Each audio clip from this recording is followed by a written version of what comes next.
Assalamualaikum warahmatullahi wabarakatuh.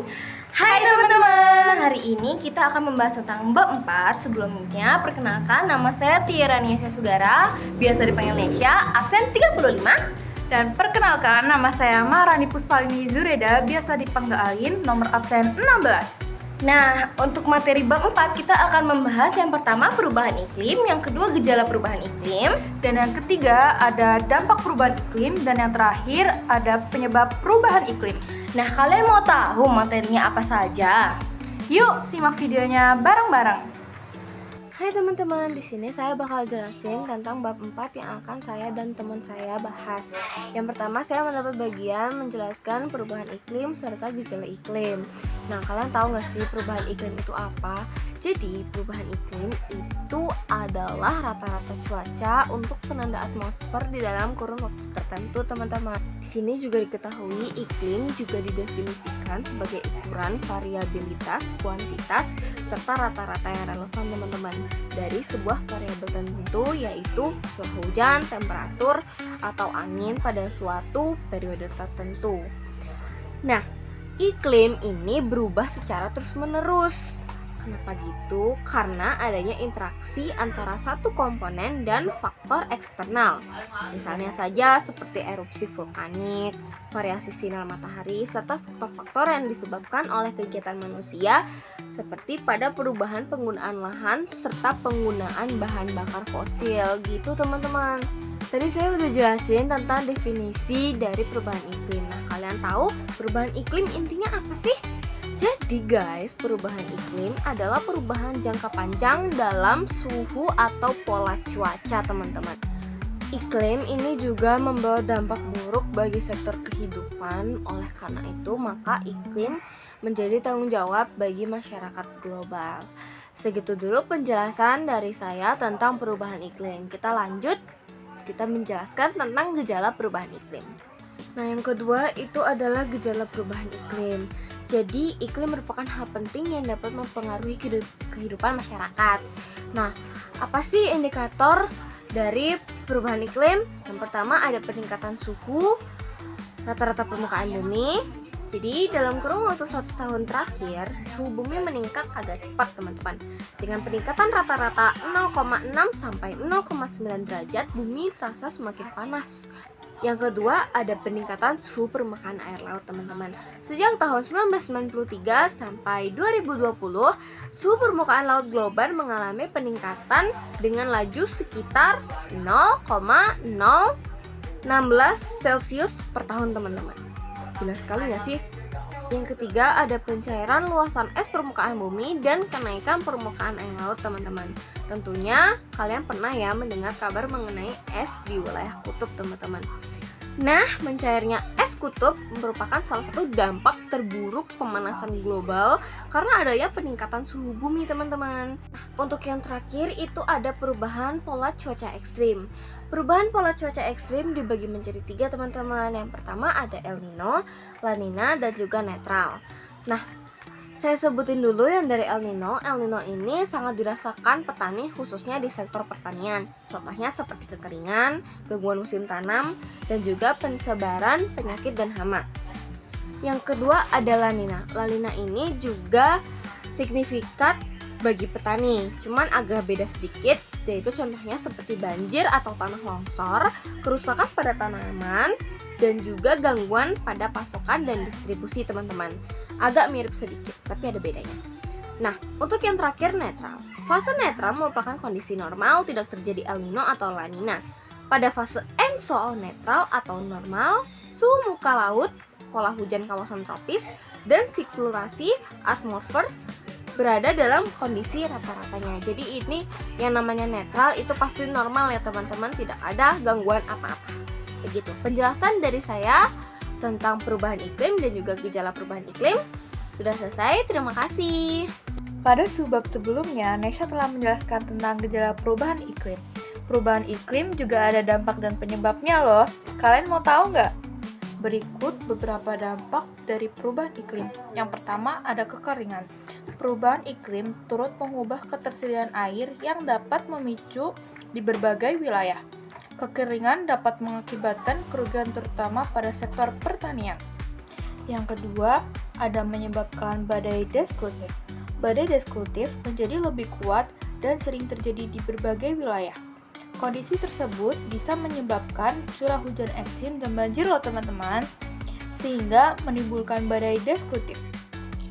Yang ketiga, ada punahnya beberapa spesies. Perubahan iklim mempercepat laju punahan beberapa spesies loh teman-teman. Misalnya, spesies yang berada di ujung rantai makanan seperti karnivor, seperti spesies lokal endemik, dan spesies migran. Kalian tahu penyu hijau nggak sih? Penyu hijau merupakan spesies yang sangat rentan terhadap perubahan iklim karena karakteristik hidupnya dipengaruhi oleh suhu. Yang keempat, ada pemutihan karang. Ekosistem pesisir yang rentan terhadap perubahan iklim adalah terumbu karang. Gangguan terhadap kondisi tersebut dan kerusakan terumbu karang yang sering dijumpai adalah pemutihan karang loh. Kalian tahu gak sih pemutihan karang itu apa? Pemutihan merupakan akibat dari cekaman stres sewaktu terjadi perubahan pada organisasi jaringan dan sitokimia dalam polip karang. Hasil akhir dari proses ini menyebabkan koloni karang menjadi putih, baik sebagian ataupun seluruh koloni. Kelima, ada perubahan keragaman sumber daya genetik. Perubahan iklim dapat menyebabkan kemarau berkepanjangan maupun curah hujan yang terlalu tinggi. Kejadian tersebut berdampak besar terhadap lingkungan loh. Misalnya, kebakaran hutan atau banjir menjadi lebih sering terjadi. Yang keenam, ada perubahan interaksi antar spesies.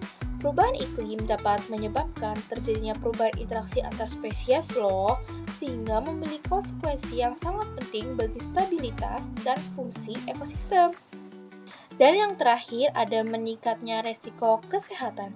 Perubahan iklim bisa menyebabkan resiko kesehatan pada manusia loh.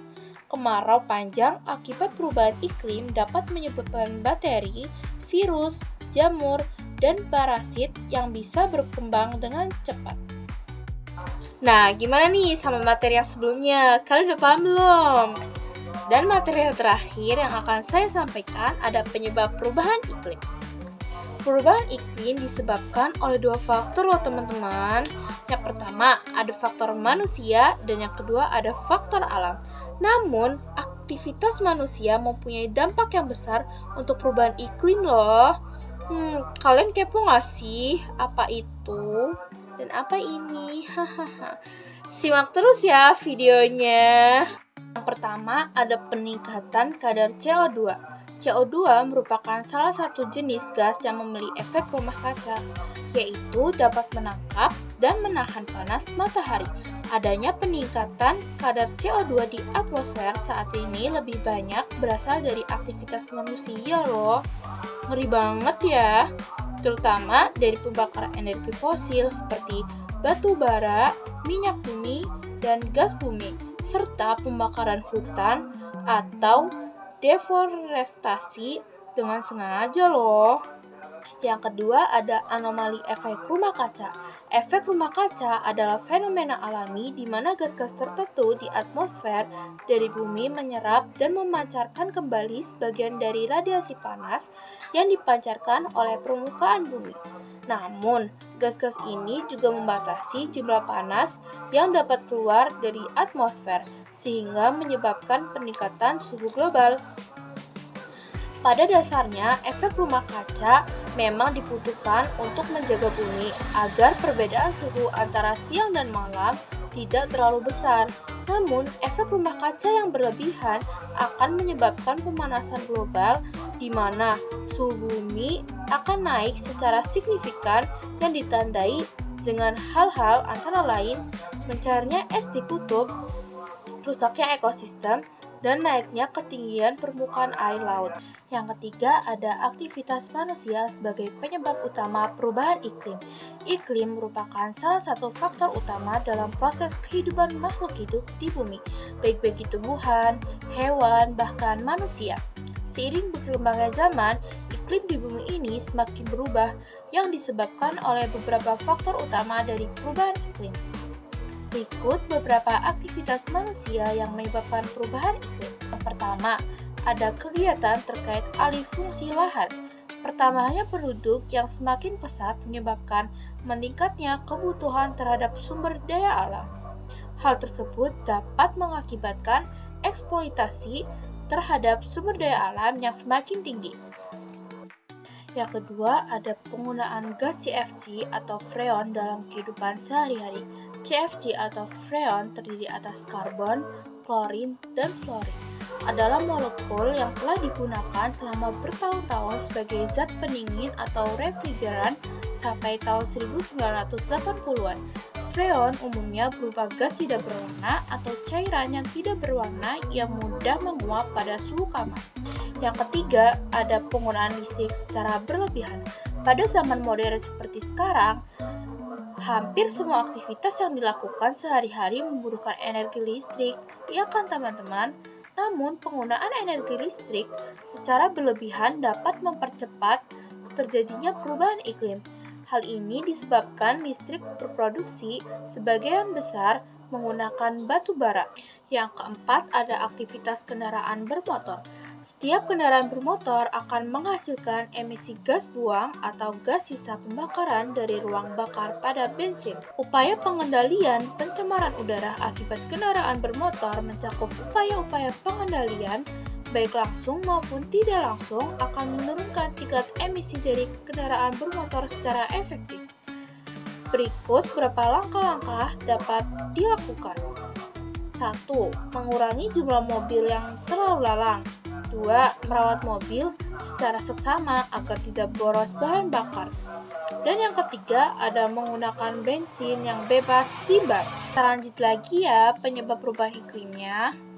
Yang kelima, ada kegiatan terkait produksi dan penggunaan plastik. Polusi plastik menjadi salah satu penyebab terbesar perubahan iklim. Tumpukan sampah plastik dapat menyebabkan pemanasan global di bumi loh. Sampah plastik memiliki sifat sulit tergradasi. Dibutuhkan waktu sangat lama untuk dapat menguraikan sampah plastik. Kira-kira membutuhkan waktu 100 hingga 500 tahun agar plastik dapat terurai dengan sempurna. Siapa nih yang di sini suka buang sampah plastik sembarangan? Jangan dilakuin ya teman-teman. Aku punya cara nih buat mengurangi penggunaan plastik. Yang pertama, ada membawa tas belanjaan sendiri. Yang kedua, membawa tempat makan dan botol minum sendiri saat membeli makanan. Yang ketiga, ada membatasi pemakaian produk yang dikemas dengan kemasan plastik. Dan yang terakhir, ada mengganti sedotan plastik dengan sedotan sintetis atau sedotan bambu. Gak kerasa nih, kita udah ada di akhir aja ya teman-teman. Dari penyebab perubahan iklim, yang terakhir ada penimbunan sampah organik. Dalam setiap kegiatannya, manusia hampir selalu menghasilkan sampah. Sampah perlu dikelola dengan benar agar laju perubahan iklim bisa diperlambat. Data Kementerian Lingkungan Hidup mengatakan bahwa pada tahun 1995, rata-rata orang di perkotaan di Indonesia menghasilkan sampah 0,8 kilo per hari dan terus meningkat hingga 2020 untuk tiap orang per hari adalah sebesar 2,1 kilo. Wah, meningkatnya setinggi itu ya.